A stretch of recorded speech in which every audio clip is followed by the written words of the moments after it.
नमस्कार, स्वागत है आपका आज की वीडियो में। मेरा नाम है बबीता अहीर और आज की वीडियो बहुत ज़्यादा इम्पोर्टेंट है उन सभी के लिए जो कंपटीशन की तैयारी कर रहे हैं, खासकर यूपी पुलिस के। जो अभी मैंने कहा था कि यूपी पुलिस पर मैं आपको वीडियो बना कर दूं, चाहे सब इंस्पेक्टर की हो चाहे यूपी पुलिस कांस्टेबल की हो। आज हम बात करेंगे कि हिंदी की तैयारी कैसे करें। मैंने शुरुआत हिंदी से इसलिए करी क्योंकि हिंदी बहुत ही ज़्यादा इम्पोर्टेंट चीज़ है, क्योंकि हिंदी एक ऐसा सब्जेक्ट है जो कम टाइम में कम मेहनत में तुम्हारे पूरे नंबर ला सकता है। ठीक है, तो हिंदी की अगर तुमने जिस तरीके से मैं आज यहाँ पर बताऊँ उस तरीके से अगर तैयारी कर ली तो उसके बाद आपको ज़रूरत नहीं पड़ेगी चाहे किसी भी चीज़ की तैयारी करना। तो कहने का मतलब है चाहे यूपी पुलिस का एग्ज़ाम देना हो, आगे तुम्हें यूपी SSSC PET है, चाहे जो है BEd का कोई एंट्रेंस एग्ज़ाम देना हो, CTET है, TET है, जहाँ पर भी कहने का मतलब है जहाँ पर भी हिंदी आएगी बस एक बार तैयारी कर लो, पूरे टाइम काम आएगी।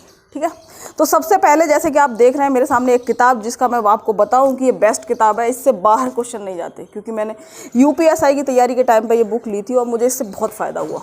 40 नंबर आते, लगभग 40 के 40 इसी में से फंसे। ठीक है, तो सबसे पहले मेरे पास ये नोटबुक है। ये दरअसल नोटबुक मेरा मतलब समझाने के लिए है, बाकी ये मेरी डायरी है। और मेरे वीडियोस में आप लोग देखते भी होंगे कि भैया एक डायरी मेंटेन करो अपनी पर्सनल, तो ये मेरी पर्सनल डायरी है। पर यहाँ पर समझाने के लिए मैंने इसको ले रखा है। कहने का मतलब है कि आपके पास एक बढ़िया सी कॉपी होनी चाहिए। ऐसे नहीं कि रफ़ कॉपी में नोट्स बना देते हैं लोग, रफ़ कॉपी में नोट्स मत बनाओ। थोड़े पैसे खर्च कर लो, पढ़ाई के नाम पर पैसे खर्च करने में कंजूसी नहीं करनी चाहिए। कहने का मतलब एक बार को कपड़े अपने मत खरीदो, पर बुक्स को ज़रूर खरीदो जो ज़रूरी है। ठीक है, तो एक आपको जो है कॉपी लेनी है। कॉपी लेने के बाद जिस भी टीचर से आप YouTube से पढ़ रहे हो या किसी से भी या किसी बुक से पढ़ रहे हो, पर आपको कॉपी यानी अपने नोट्स ज़रूर बनाने। तो एक बढ़िया सी कॉपी लेनी है, उसमें नोट्स बनाने। ठीक है, सबसे पहला पन्ना उस पर आपको सिलेबस लिखना चाहिए। ठीक है, सिलेबस का मतलब है कि आपने वर्णमाला, संधि, सारे चैप्टर्स के नाम लिखे, जितने भी चैप्टर हैं सब के नाम लिखो, बेशक आपको पता है। उसके बाद उसी हिसाब से उन्हें कंप्लीट करते जाओ। ठीक है, तो मान लीजिए आपने वर्णमाला पढ़ी, तो आपने वर्णमाला इस कॉपी में लिखी, अपने नोट्स जरूर बनाए।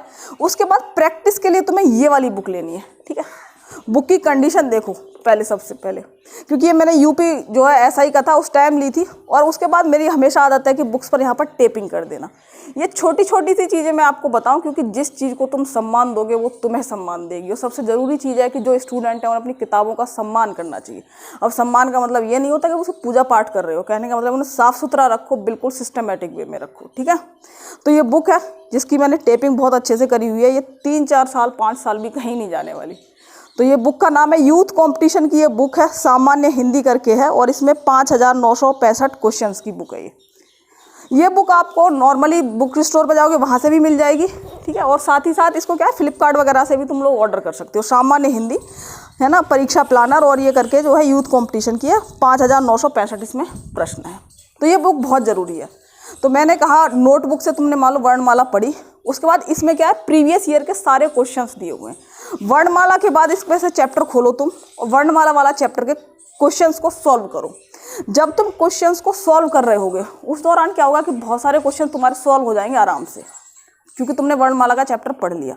पर साथ ही साथ कुछ एक नए क्वेश्चंस या नई चीज़ें इसमें मिलेंगी आपको, जो आपसे क्वेश्चन सॉल्व नहीं हो रहे होंगे। तो उसको क्या करना है तुम्हें, उसको जहाँ पर तुमने नोट्स बनाए हैं वहाँ पर उन चीज़ों को ऐड करके लिख दो। यानी वर्णमाला के चैप्टर के पीछे थोड़ी जगह छोड़ो और उसमें उसे ऐड करते रहो। उसके बाद क्या होगा, जब भी कोई नया क्वेश्चन मिले वर्णमाला का उसमें तुम ऐड करो। इसी तरीके से तुम्हें सारे चैप्टर्स को ख़त्म करना है। जैसे मान लो पर्यायवाची है, पर्यायवाची को भी ऐसे ही करना है जहाँ पर भी, और पर्यायवाची और जो विलोम शब्द और जितनी भी वोकैबुलरी है, कहने का मतलब शब्दकोश जो होगा हिंदी का, उसे ट्रिक से याद करना है। ट्रिक बनाने के लिए किस तरीके से बनाते हैं, क्या क्या तरीके होते हैं, उसके लिए मैंने कहा है कि मैं आपको वीडियो बनाऊं। पर मेरा भी थोड़ा मन है कि जब थोड़ा अच्छा रेस्पॉन्स आएगा चैनल पर मैं उस टाइम बनाऊं, ताकि ज़्यादा लोगों तक उसका फ़ायदा पहुंच सके। ठीक है, तो इस तरीके से पूरी हिंदी ख़त्म करिए। अब मान लीजिए तुमने पूरी हिंदी एक बार ख़त्म कर ली, उसके बाद इस बुक को नॉर्मली प्रैक्टिस करते रहिए। पर जो आपने नोट्स बनाए हैं, नोट्स में क्योंकि तुमने नॉर्मली भी सारी चीज़ें कवर कर दी, साथ ही साथ इस बुक में से जो एक्स्ट्रा चीज़ें आपको मिली थी वो भी तुमने वहीं पर ऐड कर दी। पर मेरे यकीन मानो कि इस बुक से बाहर प्रश्न नहीं जाता। जितने भी तुम चैनलों पे देखते होगे कि भाई प्रैक्टिस सेट करा रहे हैं, ये करा रहे हैं, सब के सब यहीं से क्वेश्चंस को उठाते हैं। तो ये बुक अगर तुम्हारे पास होगी, साथ ही साथ जो नॉर्मली बुक है वो कोई सी भी ले लो, उसके लिए मेरा कुछ नहीं है, क्योंकि मैंने तो पृथ्वीनाथ पांडे से पढ़ा था। एक और बुक थी मेरे पास, है ना, तो मेरा थोड़ा पढ़ने का तरीका अलग है। पर कहने का मतलब है कि प्रैक्टिस सेट के लिए इससे बाहर एक भी क्वेश्चन नहीं जाएगा। ठीक है। वो जर्नल बुक्स हैं क्योंकि इसमें क्वेश्चंस है, थ्योरी नहीं है। तो कोई सी भी बुक से पढ़ना, बाद में इस बुक से प्रैक्टिस करना, और इस बुक में जो भी एक्स्ट्रा क्वेश्चंस हैं उन्हें तुम्हें अपने नोट्स पे ऐड करते रहना है। उसके बाद जो तुम्हारी नोटबुक बनेगी, बस जब भी कभी एग्जाम की तैयारी करनी हो अपनी नोटबुक से हमेशा रिवाइज करते रहना, और प्रैक्टिस करनी हो तो इस बुक से करना। इससे बाहर कोई प्रश्न नहीं जाएगा, तो हिंदी की बिल्कुल कंप्लीट तैयारी हो जाएगी आप लोगों की, ठीक है। तो इस तरीके से तैयारी करना। मेरा जो अगला वीडियो रहेगा वो मैथ्स पे मैं बनाऊँ, जिन लोगों का कमज़ोर है मैथ्स या मैथ्स की तैयारी कैसे करें, तो उस सब के लिए इस चैनल से जुड़े रहिए। और साथ ही साथ वीडियो अगर पसंद आई हो तो लाइक करें, और साथ ही साथ कमेंट भी कर दिया करो। भाई तुम्हारा क्या जा रहा है ना, जब इतनी मेहनत यहाँ से हो रही होती है तो थोड़ी सी तुम भी कर लिया करो। और साथ ही साथ अपने दोस्तों को शेयर कर देना जिनको ज़रूरत है या जो तैयारी कर रहे हैं। और बस इतना ही। Thank you so much.